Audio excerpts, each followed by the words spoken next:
کہا جاتا ہے کہ قیامت سے پہلے ایک وقت ایسا آئے گا جب پوری دنیا میں ہر جگہ کفر کا تسلط ہوگا اور تمام زمین فتنہ و فساد سے بھر جائے گی اور لوگ عیش و عشرت میں گم ہو جائیں گے۔ یہ وہ زمانہ ہوگا جب لوگوں کی عمریں گھٹ جائیں گی، لوگ ایک دوسرے سے گتھم گتھا ہو جائیں گے اور ایک دوسرے کے قتل و خون کے پیاسے ہوں گے۔ اس وقت پوری دنیا پر عیسائیوں کا غلبہ ہوگا، ساری زمین کفرستان ہو جائے گی، صرف مکہ و مدینہ میں مسلمان ہوں گے اور وہیں پر اسلام ہوگا۔ لہٰذا اس وقت تمام اللہ کے ولی اپنے علاقوں کو چھوڑ کر مکہ شریف اور مدینہ شریف پہنچ جائیں گے۔ یاد رہے رمضان کا مہینہ ہوگا، ابدال طواف خانہ کعبہ میں مصروف ہوں گے، حضرت امام مہدی بھی وہاں ہوں گے اور اس وقت آپ کی عمر 40 ایئرز ہوگی، 40 سال آپ کی عمر ہو چکی ہوگی۔ اولیاء انہیں پہچانیں گے، پھر تمام لوگ ان کے ہاتھ پر بیعت کریں گے اور وہاں سے یہ سب کو اپنے ساتھ لے کر ملک شام کی طرف چلے جائیں گے۔ امام مہدی کے آنے کا ذکر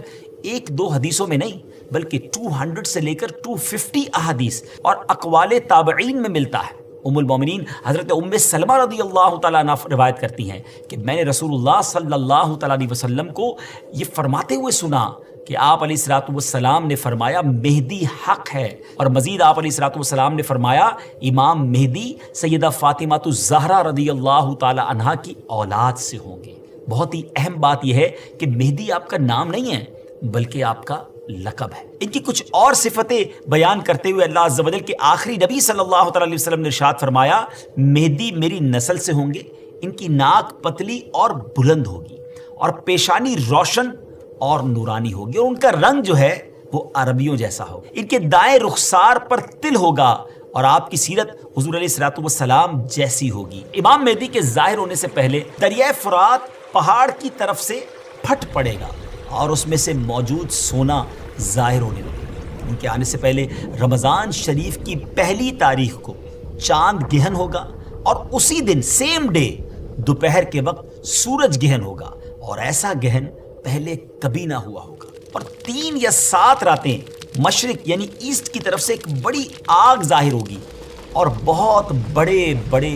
زلزلے ارتھ کویک بھی آئیں گے۔ امام مہدی کے آنے سے پہلے قسطنطنیہ شہر، جی ہاں جس کو آج ہم استنبول کہتے ہیں، ایک بار پھر غیر مسلموں کے ہاتھ میں چلا جائے گا۔ تو جب مکہ پاک میں تمام لوگ امام مہدی کے ہاتھ پر بیعت کر لیں گے تو پھر وہ وقت آئے گا کہ ایک بار پھر قسطنطنیہ، ایک بار پھر استنبول جو ہے مسلمانوں کو مل جائے گا۔ اور ابھی یہ معاملہ چل ہی رہا ہوگا کہ اتنے میں شور مچ جائے گا، آواز آئے گی کہ دجال آ گیا، دجال آ گیا، اور پھر امام مہدی یہ سن کر سب لوگوں کو لے کر ملک شام چلے جائیں گے۔ لیکن جب وہ وہاں پہنچیں گے تو پتہ چلے گا کہ یہ آواز شیطان کی تھی اور اس نے جھوٹ بولا تھا۔ لیکن امام مہدی کے شام پہنچنے کے بعد واقعی پھر دجال نکل آئے گا اور پھر امام مہدی اپنے لشکر کو لے کر وہیں محصور ہو جائیں گے اور اتنے میں دجال پوری دنیا گھوم لے گا۔ رسول اللہ صلی اللہ علیہ وسلم نے فرمایا کہ دین کے کمزور ہو جانے کی حالت میں دجال نکلے گا، اور دجال سے متعلق تفصیلات بیان کرنے کے بعد آپ علیہ الصلوۃ والسلام نے فرمایا اس کے بعد عیسیٰ بن مریم علیہ الصلوۃ والسلام